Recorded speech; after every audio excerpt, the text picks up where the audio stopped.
In this JavaScript coding interview tutorial, I'll show you how you can solve the Leetcode problem, apply a transform over each element in array. It's a fairly common question for junior JavaScript coding interviews that essentially asks you to implement the function map to transform an array with a mapping function. The task description goes like this. Given an integer array and a mapping function, return a new array with the transformation applied to each element. Please solve it without the built-in array map method.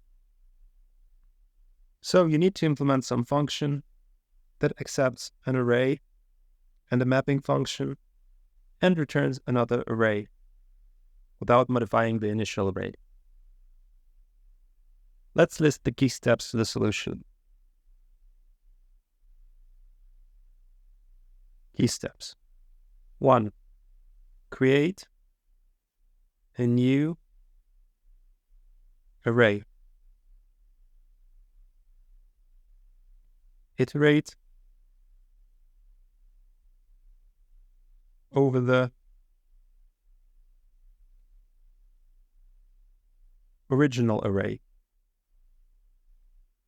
3. Calculate the transformed value.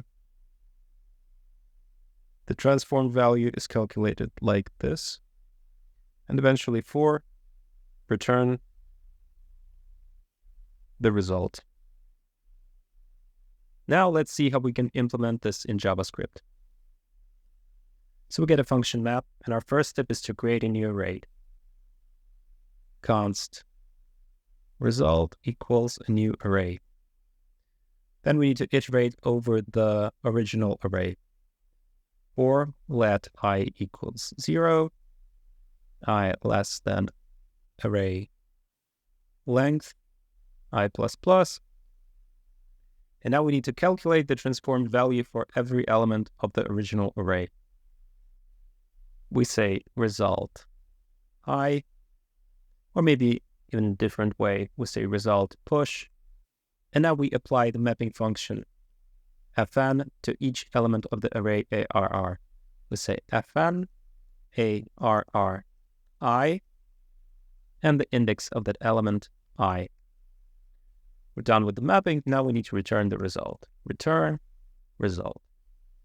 That's it. Let's run the code. It was accepted. The runtime was 88 milliseconds, so we can submit the code now. The submission is passed. We have beat 95% of all users with JavaScript. In memory, we have beat everyone 93%. Now let's quickly look at what follow-up questions the interviewer might ask you.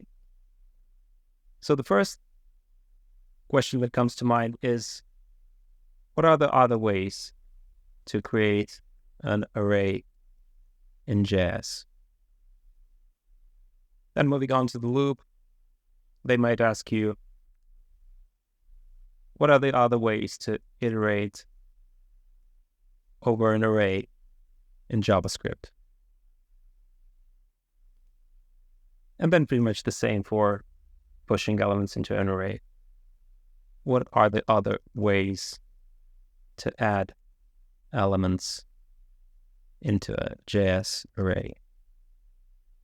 That's it. Thanks for watching, and let me know if you have any comments or questions and put them down below.